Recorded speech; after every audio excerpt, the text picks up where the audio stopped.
नमो अरिहन्ताणं नमो सिद्धाणं नमो आयर्याणं नमो उवज्झायाणं नमो लोये सव्विसाहुणं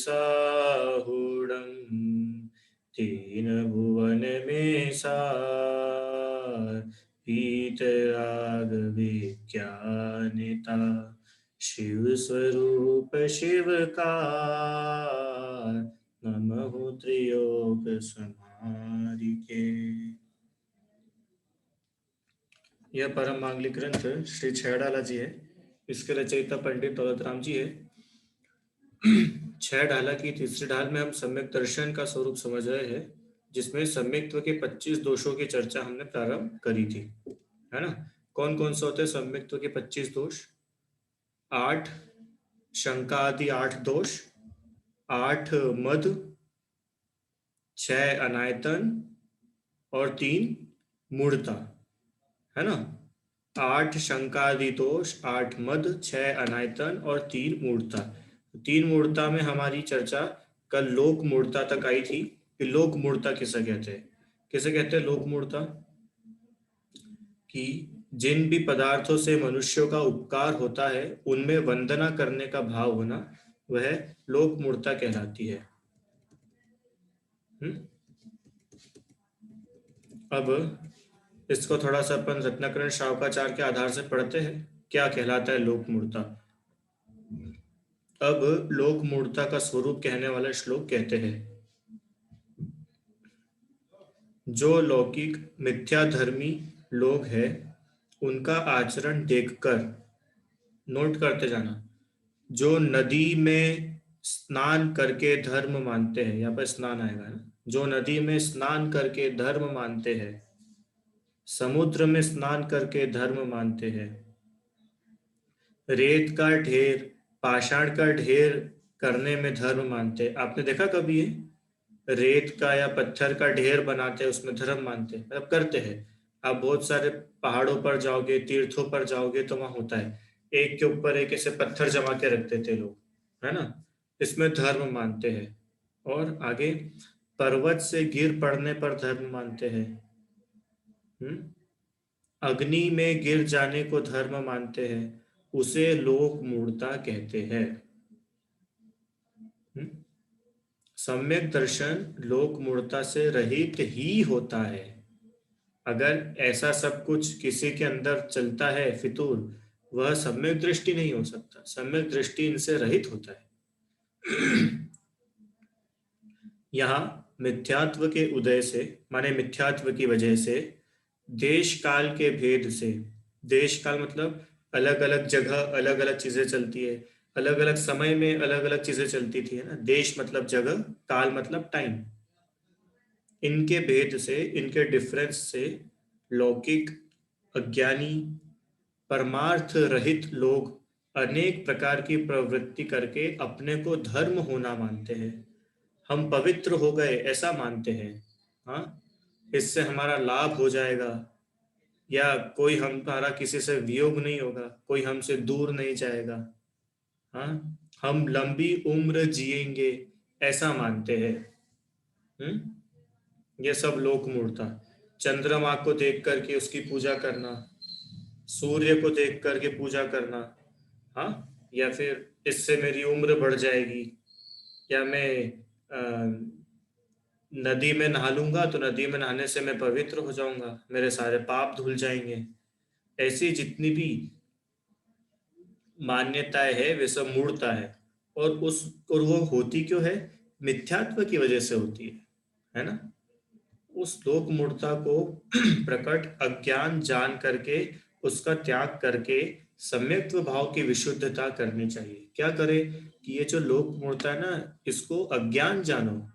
साक्षात सामने तो मूर्खता दिखती है। अरे कोई उसको धर्म के पॉइंट ऑफ व्यू से ना भी देखे, कोई समझदार व्यक्ति भी देखेगा तो वो क्या बोलेगा, कैसी मूर्खों जैसी बात करते हैं। ऐसा कोई होता है क्या? क्यों रुचि आंटी? हाँ, उपवास आप करो और उम्र जो है, उम्र आपके हस्बैंड की बढ़ जाए, ऐसा हो सकता है? क्यों? भूखे हम रहे और उम्र किसी और की बढ़ रही है। और चंद्रमा में देख करके पूजा कर रहे हैं।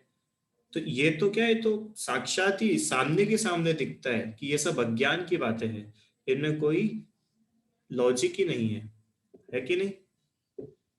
इसलिए इसका त्याग करके सम्यक्त्व की विशुद्धि बढ़ाओ, सम्यक्त्व भाव बढ़ाओ, हमारे अंदर की निर्मलता बढ़ाओ। यहाँ कितने ही ऐसे लोग हैं, एकांती लोग हैं, एकांती माने जो सिर्फ एक ही चीज को मानते हैं, क्या? कि स्नान करके अपने आप को पवित्र मानते हैं, कि हमने स्नान कर लिया अब हम पवित्र हो गए। स्नान करने से कोई पवित्र होता है क्या? बताओ। ये हम निर्विचिकित्सा में पढ़ चुके थोड़ा बहुत, कि शरीर है, शरीर का स्वरूप तो यूं ही मलिन है। क्यों? शरीर पवित्र होता है कभी? जैसे मान लो मैंने स्नान कर लिया, मैं खूब अच्छे से नहा लिया, और उसके बाद में मैं आपको एक ग्लास में से उंगली डाल करके पानी लेके आऊं, तो आप वो पानी पियोगे क्या मेरे हाथ से? क्यों? क्यों? हम नहा के आए ना, मैं पवित्र होके आया। कि तुम कितने ही पवित्र हो, क्यों मैं मान लो गंगा नदी में नहाऊं, है ना, और बस गंगा नदी से नहाते से ही बाहर निकलूं, हाँ, और क्या हो कि थोड़ी धूप हो, मतलब गंगा नदी से नहा के बाहर निकला, और धूप से क्या हुआ, मुझे थोड़ा पसीना आ गया, हाँ, अब फिर वो पसीना ऐसे गलती से पानी में गिर गया, बताओ वो पानी पियोगे क्या? तुम कभी ऐसा देख लो कि पसीना पानी में गिर गया है, बताओ वो पानी पियोगे क्या? हम्म? क्यों नहीं पियेंगे? हम तो गंगा नदी में नहा के आए, पवित्र हो के आए। कि सुनो, वे लोग एकांती है जो मानते हैं स्नान करके हम पवित्र हो गए। अरे, ज्ञानियों को आगम ज्ञान पूर्वक विचार करना चाहिए कि जो आत्मा है वह तो अमूर्तिक है। आत्मा में स्पर्श रस गंध होता है क्या? उस तक तो स्नान पहुंचता ही नहीं। बताओ हम कितने घंटे तक नहा ले कि हमारी आत्मा शुद्ध हो जाए? और हम भाई, हम कितने घंटे नहाए कि हमारी आत्मा साफ हो जाए?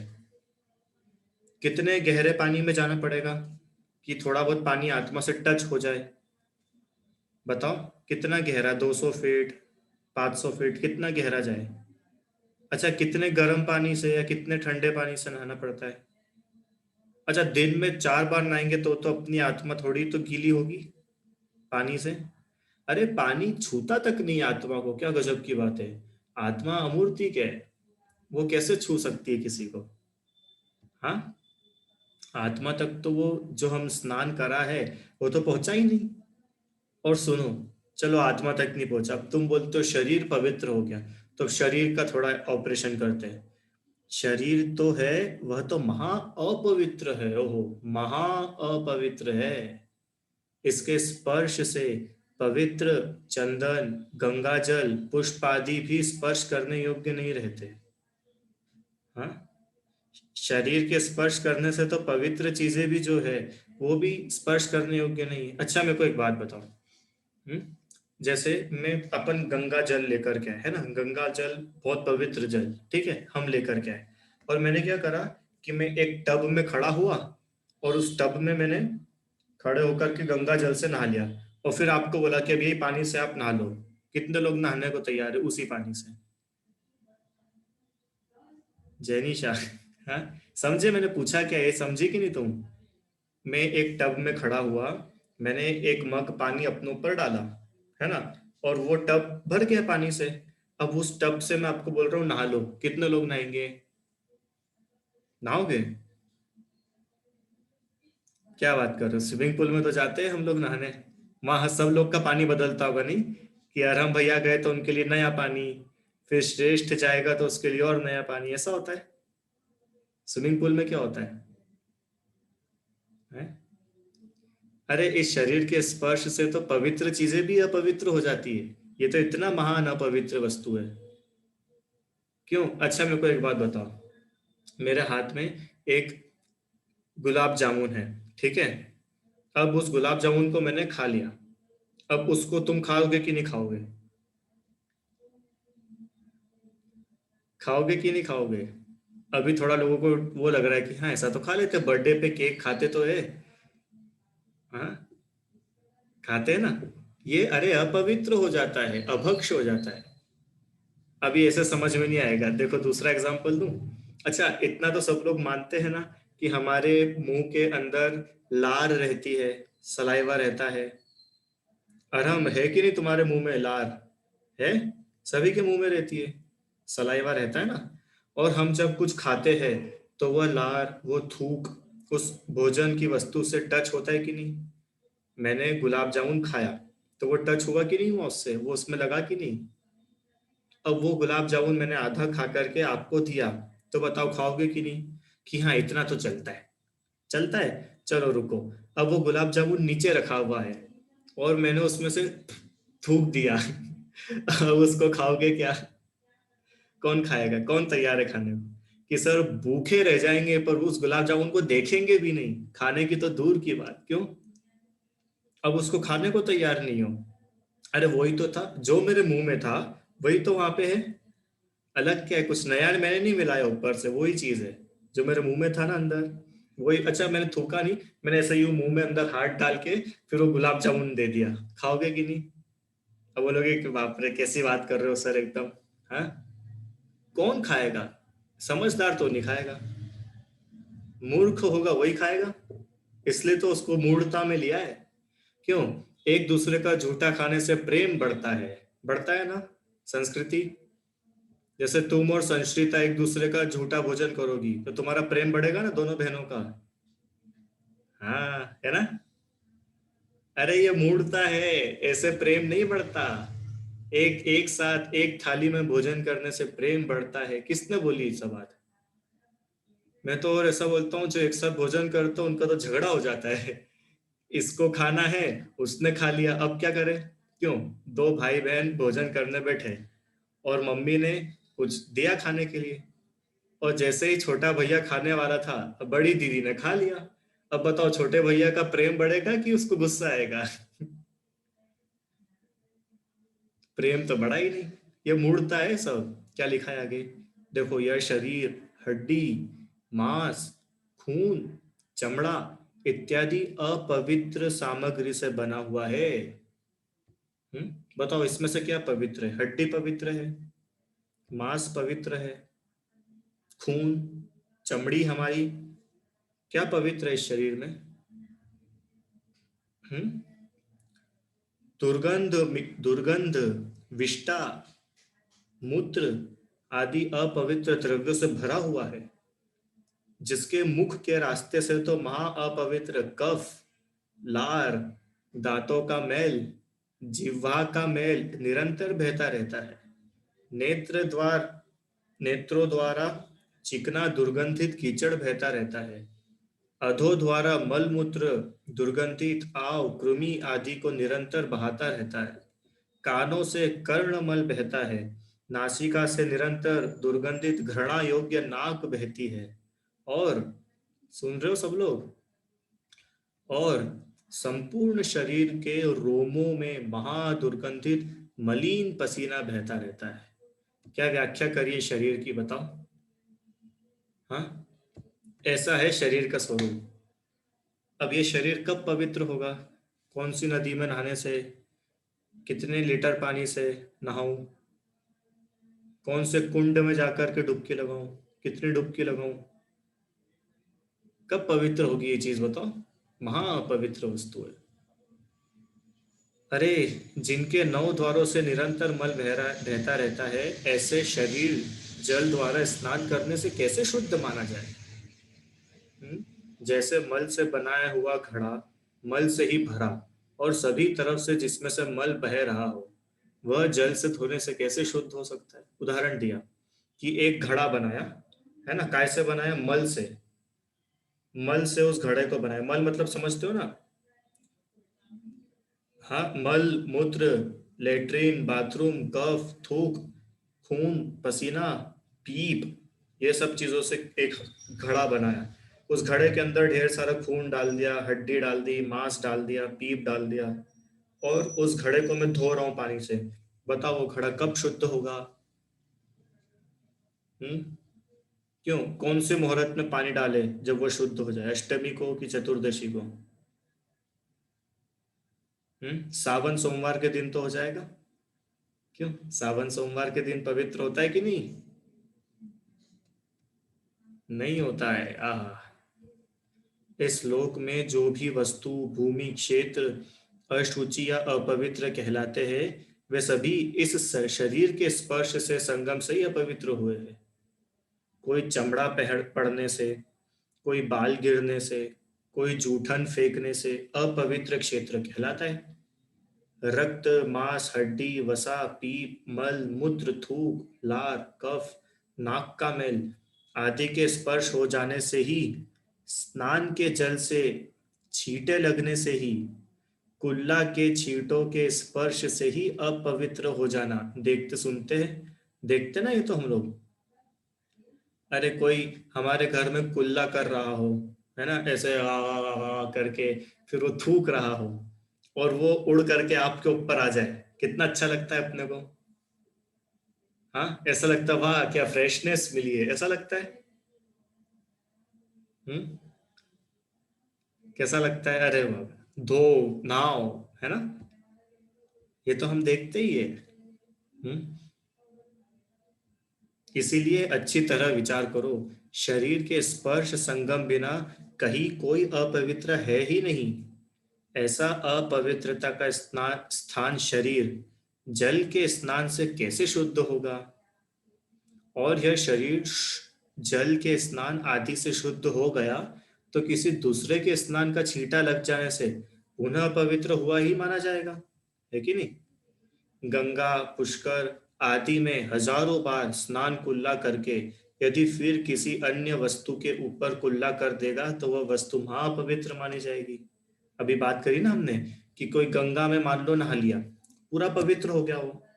हाँ, और उसने क्या करा, एक गिलास पानी पिया और थूक दिया, पानी कुल्ला कर दिया। अब बताओ वो जो पानी कुल्ला करा, वो नीचे पानी पड़ा है, वो पानी पवित्र है कि अपवित्र है?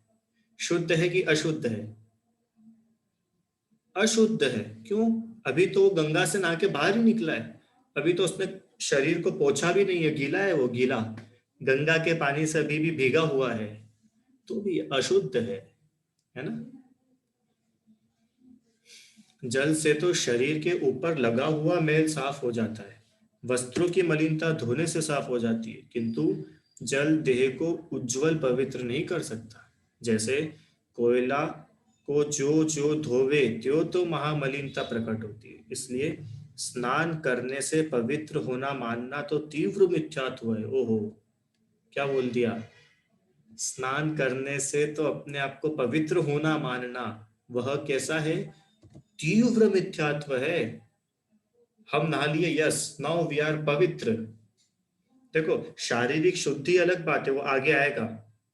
आगे उन्होंने ही लिखा है कि अब आप ही बोल रहे हो कि नहाने से तो कुछ होता ही नहीं, तब हम अब से नहाना बंद कर देते हैं, पानी बचेगा, समय बचेगा, और ठंड में तो वैसे भी बहुत आलस आता है, तब नहाना बंद आज से। क्यों? और हम जब नहाने से कुछ होता ही नहीं है तो अब नहाना बंद कर देते हैं। तो इसका उन्होंने आगे बहुत अच्छे से बताया कि नहाने की आवश्यकता है कि नहीं। और पढ़ता हूँ, जगत में जल बराबर अपवित्र कोई भी नहीं, जिसमें निरंतर मेंढक, कछुआ, सर्प, उंदरा, बिस्मरा, मक्खी, मच्छर आदि अनेक जीव नित्य ही मरते हैं, जिसमें चमड़ा, हड्डी, मांस आदि सभी गल जाते हैं, अनेक त्रस्त जीवों का जिसमें घात होता है, ऐसा महानिंद्य अपवित्र जल, उसके स्पर्श स्नान होने से कैसे पवित्रता होगी? गंगा आदि नदियों में करोड़ों मनुष्यों के, ओह पढ़ लो। या गंगा नदी में तो हम लोग कोई नहीं जाते हैं, पर स्विमिंग पूल में तो सब लोग जाते ही है ना। तो इतनी बड़ी गंगा को छोड़ देना, स्विमिंग पूल को ही देख लो, क्या होता है स्विमिंग पूल के अंदर, गंगा में क्या होता है?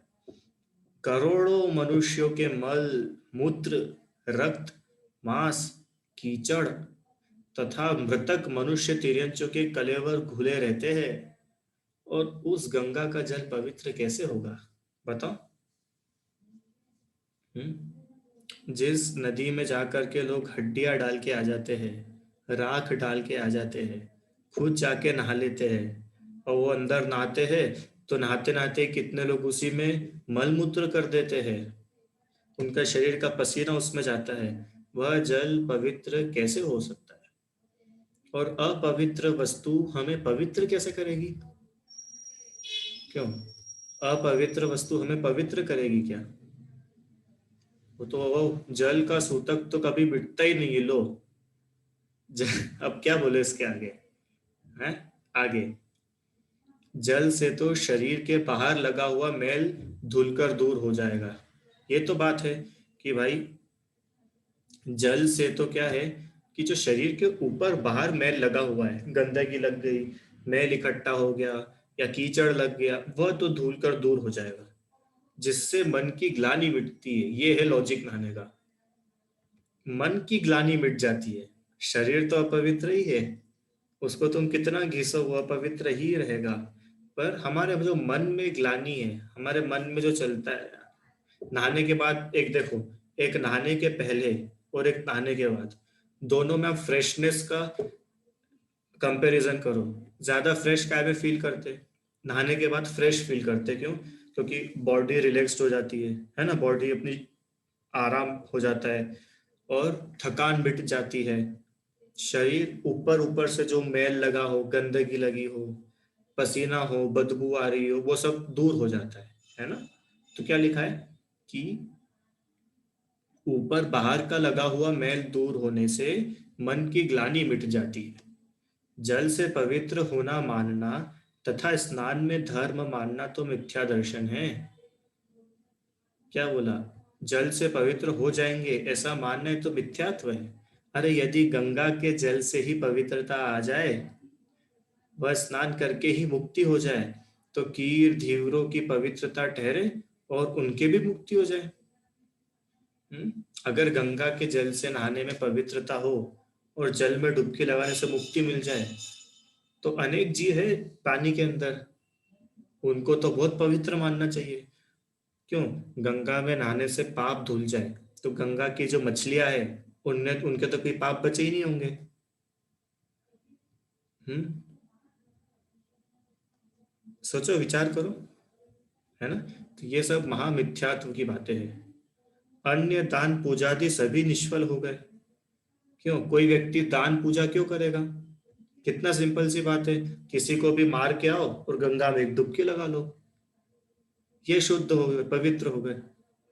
तो ये सब क्या है? मिथ्यात्व की बात है। और मिथ्यात्व के प्रभाव से ही सब लोग विपरीत श्रद्धालु हो रहे हैं। ये मिथ्यात्व इतना ताकतवर है कि मिथ्यात्व का प्रभाव ऐसा है कि सब लोग विपरीत श्रद्धानी हो गए। इनके श्रद्धान का, इनके भरोसे का कोई ठिकाना ही नहीं। हाँ।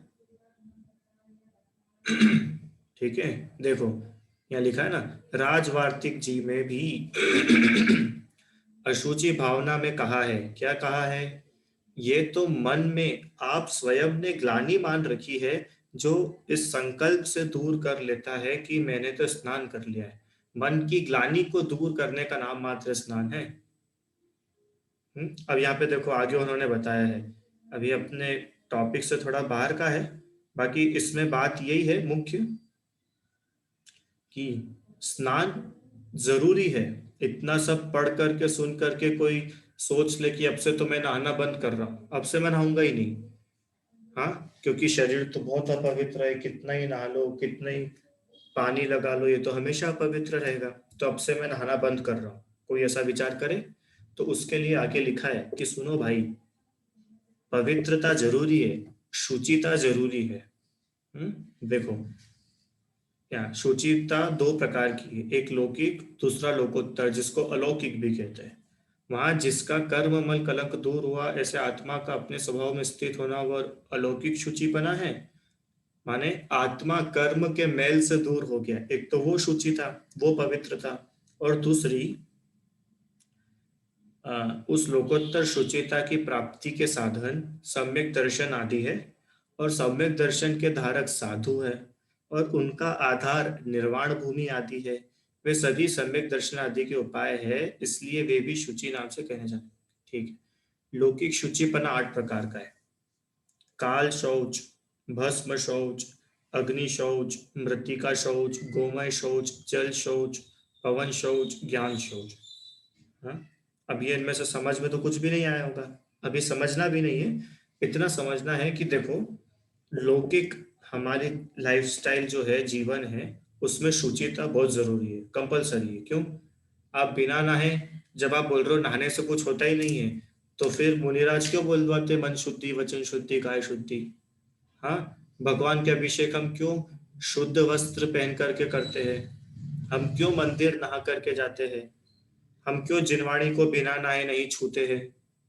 प्रश्न हो सकते हैं ना सभी के, कि जब शुचिता हो ही नहीं रही है तो इतना सब नाटक क्यों करना? ये तो सब नाटक हो गया। कि सुनो, अगर मन में पवित्रता बनाए रखनी है तो यह शुचिता जरूरी है। कैसी शुचिता जरूरी है? देखो, लौकिक जनों द्वारा व्यवहार की शुचिता है ना, छोड़ देने से बड़ा अनर्थ हो जाएगा। अब मेरे को एक बात बताओ, अगर कोई बोलेगा कि देखो शरीर तो अशुचि ही है, हाँ, और मैं बाथरूम जाऊं, हाँ, और मैं बाहर आऊं और हाथ धोऊं नहीं और आपसे हाथ मिला लूं और हरम कैसे हो, कैसा लगेगा? अरे यार सर ने हाथ भी नहीं धोए, ऐसा लगता है ना? कोई भी व्यक्ति हो। इसके लिए उन्होंने क्या लिखा, कि लौकिक जनों द्वारा व्यवहार की इस सोच को अगर तुम छोड़ दोगे ना तो बड़ा अनर्थ हो जाएगा। क्यों? हमारे मन में कोई ऊंचे नीचे का शुद्ध अशुद्धि का कोई भाव ही नहीं बचेगा। हीन आचरण की ग्लानि नहीं रह जाएगी। हाँ, आचरण खराब हो जाएगा। हाथ धोना भूल जाएंगे, शरीर साफ करना भूल जाएंगे, तो आचरण कैसा हो जाएगा? खोटा आचरण हो जाएगा। नीच कुल का बंध का कारण है। सभी एक जैसे हो जाएंगे। इसलिए लोग अनादिकाल से ही बाह्य शुचिता को अपनाकर मन की ग्लानि मिटाते हैं। समझ में आया? मन की ग्लानि मिटाने का एक उपाय यही है। देखो, अब कोई बोलेगा कि देखो शुचिता तो कोई होती है नहीं, तो फिर हम घर में बर्तन मांजना भी छोड़ दे। कल आज हमने जिस बर्तन में दाल रोटी सब्जी खाई थी, बस उसको ऐसे ही रख देंगे, अगले दिन फिर उसी में खा लेंगे। तो ऐसा है क्या? होता है ऐसा? बताओ। नहीं होता है। अरे, इतनी भी शुचिता अगर नहीं रखोगे तो बीमारियों का कारण बनेगा। हम्म हाइजीन खत्म हो जाएगा। हाइजीनिक तो रहेंगे कि नहीं रहेंगे? बीमारियों का कारण। और बीमार रहोगे तो धर्म साधन कैसे करोगे? समझ में आया? इसलिए शुचिता जरूरी है। मल मूत्र का स्पर्श मिट्टी से धोने को शुद्ध मानते हैं, परंतु शरीर तो मिट्टी से धोने से लगाने से शुद्ध नहीं होता। भूमि आदि को गोबर से लीपने से शुद्ध होना मानते हैं, परंतु गोबर लगाने से शरीर तो शुद्ध नहीं होता। ये सब पॉइंट्स उन्होंने अलग अलग दिए हैं। कीचड़ आदि लगाने पर तथा शुद्र आदि का स्पर्श हो जाने पर, माने जो स्वीपर वगैरह है उसने अपने को छू लिया हो तो, जल से धोने से तथा स्नान करने से शुद्ध मानते, परंतु शरीर तो स्नान करने से भी शुद्ध नहीं होता। शरीर कौन सी स्थिति में शुद्ध हो रहा है बताओ ना? शरीर तो अपवित्र ही है। स्नान करने के बाद भी चंदन पुष्प आदि पवित्र वस्तु भी शरीर के स्पर्श मात्र से मलिन हो जाती है। कितने ही भूमि पाषाण किवाड़ लकड़ी आदि हवा से शुद्ध होना मानते, परंतु शरीर हवा लगने से शुद्ध नहीं होता। इस प्रकार से शरीर तो आठों प्रकार की अशुच लौकिक शुचियों द्वारा शुद्ध नहीं होता। लौकिक शौच से परिणामों की ग्लानि मिट जाती है। लिखा ना, लौकिक शौच से तो परिणामों की ग्लानि मिटती है मात्र। कि हमारे अंदर अच्छे भाव नहीं थे, अब हम नहा लिए, अब मैंने हाथ धो लिए है, मैंने कुल्ला कर लिया है, मैंने मंजन करा है, मैंने दांत साफ कर लिए है, मैंने आंखें साफ करी है, शरीर मेरा स्वच्छ है, तो मेरे मन की ग्लानि मिट गई। हाँ, ठीक है। सिर्फ उसी का साधन है, पर इन सब से ऐसा नहीं मान लेना कि भैया हमारा तो शरीर ही पवित्र हो गया, शरीर ही शुद्ध हो गया। नहीं, व्यवहार की उज्जवलता देखकर कुल की उच्चता ख्याल में आ जाती है, परंतु वह शरीर को पवित्र नहीं कर सकता। क्या लिखा? हम्म व्यवहार की उज्जवलता देखकर कौन कितना सिस्टमेटिक, अपन बोलते हैं ना, वेल ड्रेस्ड है या हाइजीनिक है, कितना अच्छे से। आप लोग स्कूल में जब जाते थे किसी जमाने में, तो उस टाइम क्या होता था? अलग अलग टाइप के बच्चे आते थे। कोई बच्चा नहा के ही नहीं आता है, हाँ, कोई बच्चा अपने बालों में कभी तेल ही नहीं लगाता होगा, पता नहीं बाल भी कब आखिरी बार गीले करे होंगे। ऐसे भी बहुत बच्चे होते हैं। ऐसे बहुत बच्चे मिलेंगे जो कभी जिनके कपड़े ही नहीं धुलते थे, हैं, जिनके नाखून ही कभी कटते नहीं थे, नाखूनों में मैल भरा रहता है। बहुत से बच्चे होते हैं ऐसे। हाँ, और एक दूसरा बच्चा है जो सिस्टमेटिक, उसके नाखून प्रॉपर कटे हुए हो, बाल उसके कटे हुए हो, अच्छे ड्रेस में आता हो, धुले हुए कपड़े पहनता हो। हाँ, अब दो बच्चे सामने खड़े, बताओ कौन बच्चा अच्छा लगेगा? किसी से भी पूछेंगे, दूसरा वाला अच्छा लगेगा। हाँ, अपन सोच समझ लेंगे ना, ये अच्छे घर का बच्चा है, ये इसका बैकग्राउंड अच्छा नहीं है ना? होता है कि नहीं? अरे आप लोग स्कूल जाते थे जब, हम्म, क्या लिखा है कि यह तो कुल की उच्चता ख्याल में आती है, पक्की बात है कि ये कोई ऊंचे कुल का है, अच्छे परिवार का बच्चा है, पर शरीर पवित्र हो जाएगा ऐसा नहीं है। शरीर तो सब प्रकार से अपवित्र ही है। ठीक है, इसीलिए इसीलिए क्या लिखा, अब ये सब बहुत सारी चीजें हैं इसमें। गृहस्थ का स्नान किए बिना निर्वाह नहीं है। हम्म, देखो, स्नान किए बिना गृहस्थ रहता नहीं, और मुनिराज स्नान करते नहीं, अंतर देख रहे हो दोनों में? अभी हम पढ़ेंगे आगे छठी डाल में, मुनिराज स्नान ही नहीं करते, और गृहस्थ स्नान ना करे तो मंदिर जाने लायक नहीं। बताओ। अरे मुनिराज का शरीर तो रत्नत्रय से पवित्र है, हमारा थोड़ी कोई रत्नत्रय से पवित्र हो गया, पहली बात। और दूसरी बात, अज्ञानी गृहस्थ ने स्नान करने से धर्म मानता है, पवित्र होना मानता है। ऐसा मिथ्या दृष्टि अनादिकाल से, ऐसी मिथ्या बुद्धि अनादिकाल से होती है। यदि यह स्नान का स्वरूप समझ ले तो स्नान को धर्म नहीं मानेगा, और स्नान से पवित्रपना नहीं मानेगा। अभी समझ में आया आप लोग को स्नान का स्वरूप? स्नान का स्वरूप क्या, नहाते क्यों हैं? अरम, नहाते क्यों हैं? शरीर पवित्र करने के लिए, शरीर शुद्ध करने के लिए। अरे ये तो कभी शुद्ध होता ही नहीं। फिर मन शुद्ध करने के लिए, मन की ग्लानि मिट जाए तो नहाते हैं। ये नहाने के पीछे का फंडा है, इसमें कोई धर्म नहीं है। नहाने से धर्म हो जाएगा, नहाने से पवित्रता आ जाएगी, ऐसा नहीं है। देखो, यद्यपि, माने हाउ एवर, स्नान के बिना गृहस्थ का समस्त व्यवहार आचार दूषित हो जाएगा, और व्यवहार दूषित हो जाने से परमार्थ शुद्धि भी प्रकट नहीं कर सकेगा। परंतु वह राग बढ़ाने वाला है, इसमें हिंसा होती है, इसलिए पाप रूप है, ऐसा श्रद्धांत तो करना चाहिए। देखो आ गया ना, क्या, कि जो गृहस्थ है वो नहीं नहाएगा तो क्या होगा, उसके कोई शुद्धि बचेगी ही नहीं। हाँ, घर उसका अशुचि, चौका उसका अशुद्ध, कपड़े उसके अशुद्ध, बिस्तर उसका अशुद्ध, बर्तन उसके अशुद्ध, सब कुछ अशुद्ध। अब ऐसी अशुद्धि में आप रहोगे, ऐसी अपवित्रता में हम रहेंगे, तो हमारे विचार कैसे होंगे? पवित्र होंगे अपवित्र होंगे? आप लोगों ने ऑब्जर्व करा है कभी? अगर हमारा कमरा वेल ऑर्गेनाइज्ड है, हमारा कमरा अगर जमा हुआ है, तो हमारा मन अच्छा रहता है। और घर अगर बिखरा हुआ है तो कैसा हो जाता है मन? मन भी बिखरा बिखरा रहता है। हाँ, तब जिसके मन में पवित्रता नहीं होगी वो कैसे सम्यक दर्शन की तरफ बढ़ेगा? समझ में आया? पर पर यह तो मन में श्रद्धान होना ही चाहिए कि नहाने में धर्म नहीं, ये नहाना जो है ये तो मेरा राग बढ़ाने वाला है। नहाने से तो हमारा राग ही बढ़ता है, आफ्टर ऑल शरीर से राग बढ़ता है। हाँ, नहाना राग बढ़ाने वाला है, इसमें हिंसा होती है, पाप का कारण है। ऐसा कम से कम श्रद्धा तो ग्रहण करना चाहिए। हम्म, ये देखो आगे और भी दिया है यहाँ पे, स्नान की आवश्यकता। जैनियों का जो आचरण है वह व्यवहार के विरोधी नहीं है, बहुत गजब का दिया है इसमें, आप लोग पढ़ना। अभी अपना ये विषय नहीं है इसलिए इसको अपन ज्यादा मैं लूंगा नहीं। बाकी इसको पढ़ना, बहुत अच्छा दिया है रत्नाकरण श्रावकाचार्य में। आगे बहुत और दिया लोक मूर्ता, स्नान करके रसोई करने में, स्नान करके जब जीवने में, बिना किसी दूसरे के स्पर्श के वस्त्र पहनकर जीवने में, अपनी पवित्रता शुद्धता परम धर्म मानते हैं, परंतु अभक्ष भक्षण तथा हिंसादि के होने का विचार ही नहीं करते। यह सब लोक मूर्ता है। अनेक प्रकार की इसमें लोक मूर्ता दी है, हमने इसमें भी देखी थी बहुत कुछ अपनी पीडीएफ में। स्पेशल टाइम में नहाना, जल में प्रवेश करके अग्नि, पानी में डूब करके मर जाना, अग्नि में जलकर मर जाना। हाँ, गाय की पूंछ आदि को ग्रहण करके मरना। गाय की पूंछ कैसे ग्रहण होती है पता नहीं, मैंने करी भी नहीं आज तक, और मैं जिंदा भी तो हूँ। अब जिसकी करी होगी किसी ने उसका नहीं मालूम, पर होता होगा कुछ।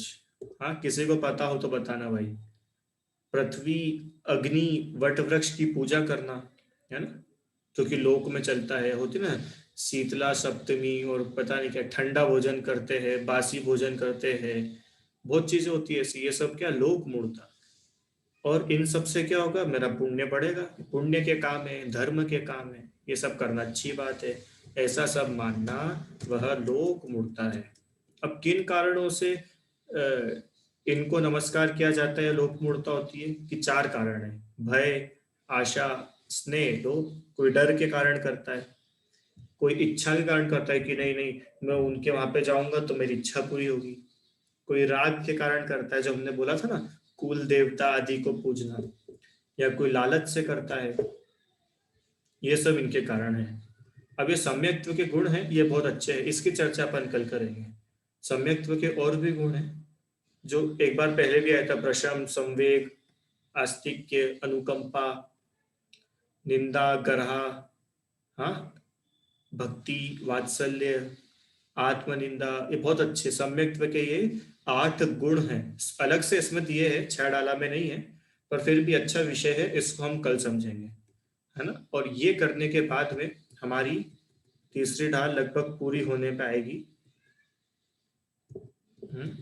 अब अवृत्ति सम्यक दृष्टि के देवों द्वारा पूजा होती है, गृहस्थ पने में आप होती है, माने अब ऐसे सम्यक दृष्टि जीव की बात करेंगे जो अवृत्ति है। हाँ, उसको कैसे देव लोग भी आकर के उसकी पूजा करते हैं, ये सब चर्चा इसमें आएगी।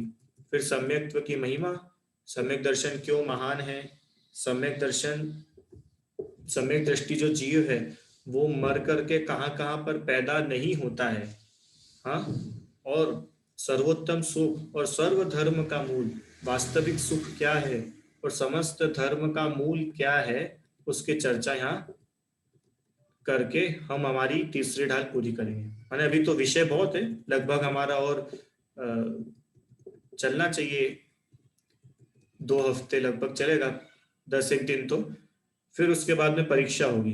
परीक्षा का मैं इसलिए बोल रहा हूँ कि आप में से बहुत लोग भूल जाते हो कि एग्जाम भी देना रहती है, इसलिए कोई पढ़ता नहीं है ना। क्लास है तो क्लास को क्लास जैसे देखो, अपने प्रवचन नहीं है, क्लास है, तो प्रॉपर पढ़ो, नोट्स बनाओ, लिखो, ठीक है। और स्टडी मटेरियल सभी आपके पास में है, इसको रिवाइज करते रहा करो, 6 डाला का पाठ करो रोज। हाँ, पूरी पूरी ढाल का नहीं कर रहे हो तो 5 5 छंद का रोज करो, कि आज 5 छंद का, फिर अगले 5 छंद का, ऐसा करो, पर उसका पाठ करो तो चीज आपको याद रहेगी, ठीक है। तो अभी अपन इतना ही रखते हैं, शेष चर्चा कल करेंगे। हम्म? जिनवाणी स्तुति। निज निधि निज में बताई, यह अनंत उपकार है, इसके लिए जिन वाणी माँ को वंदना शत बार है।